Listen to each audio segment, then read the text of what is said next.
Good morning. My name is Michelle Barrett, and this morning I'll be your mediator.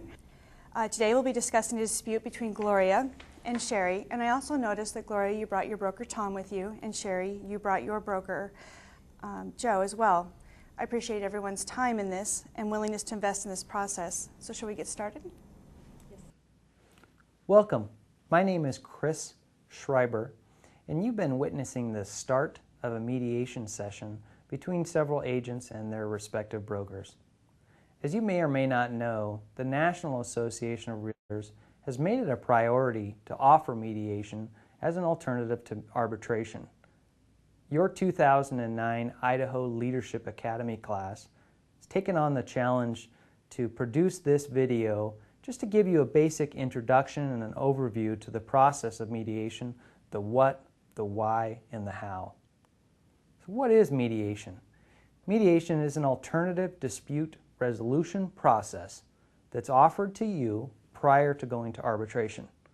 It's voluntary, it's confidential, and it's administered or facilitated by a neutral third party.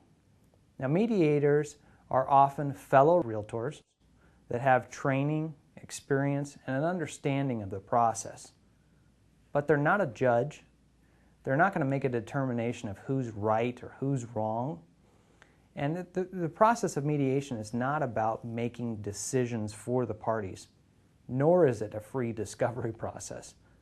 What it really is a third-party facilitated conversation. So why?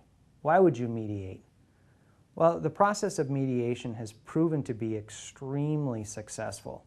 And the facts and figures that we get from the National Association of Realtors shows that as much as 80% of the cases that are turned over to mediation are resolved and the relationships between the parties are salvaged.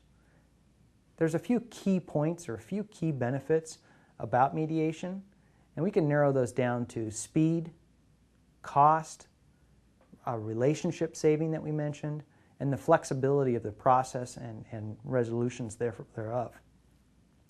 Speed, mediation usually can be accomplished within 30 days. Cost, the cost of mediation is often half of what it would cost you to go to arbitration. Relationship saving, when we're talking about that benefit, this is pretty important, and it's one of the fundamental aspects of mediation. Mediation focuses on the background behind the conflict and focuses on salvaging that relationship between the parties. And finally, there's a flexibility in the possible resolutions to this conflict. Almost unlimited resolution alternatives are available.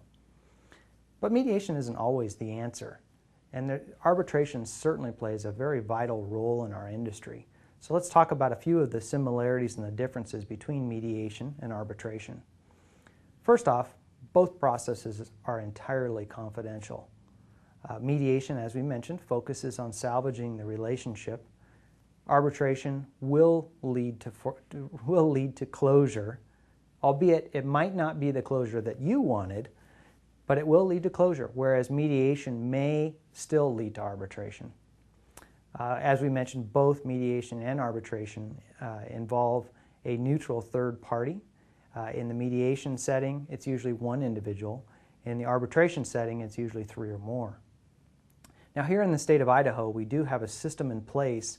However, sometimes it's more difficult to assemble the arbitration panel, which involves three or more people, versus finding a single mediator.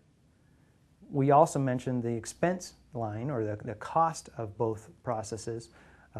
Mediation tends to be substantially less expensive, especially once you start to take a look at the time consumption of mediation versus arbitration. Arbitration can range from 60 to 90 days out, where mediation is usually accomplished within 30 days. As we mentioned too, mediation has an unlimited number of solutions, only restricted by the creativity of the parties involved, whereas arbitration is win-lose and usually involves some type of monetary award. Bottom line is that mediation lets the parties take control of the process, whereas arbitration turns that control over to a third party who's going to make the decision for you. So how? How do you start this process? How do you get involved?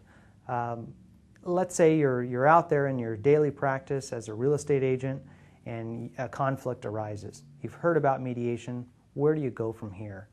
I think the first step is to straight up express your interest in the process. Maybe you've already filed a complaint, but now you need to let your association know, hey, I'd like to investigate mediation as an alternative resolution process for this conflict. Next, you've got to keep an open mind. Even before you get to the table, you need to keep an open mind. Third, think creatively. Even before you get to the table, but more importantly, when you're at the table and you start talking about possible resolutions, remember, there is no limit on what you can do or how you can resolve this. So think creatively. Be open and honest.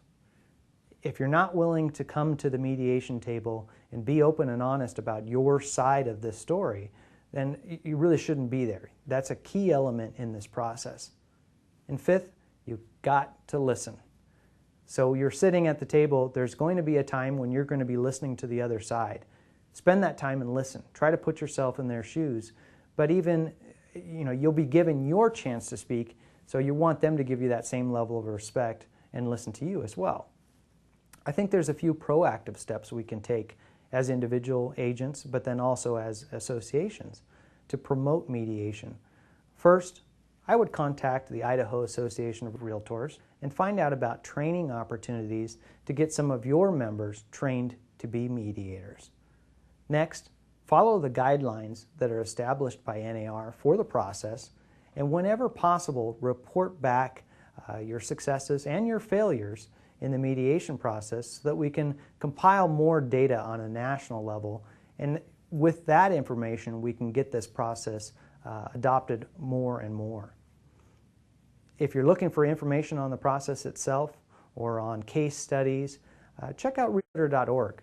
NAR has a plethora of information on mediation and on arbitration, and it's a great resource.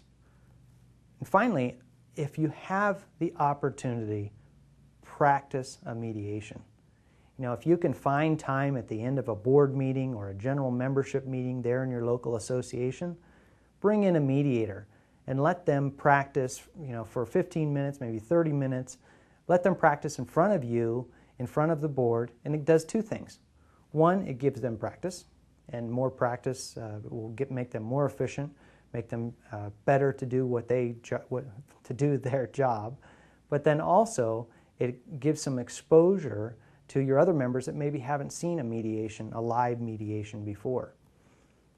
Now, you've started this process. What if your association doesn't have a trained mediator? Well, there's three sources that I'd like to just mention to you.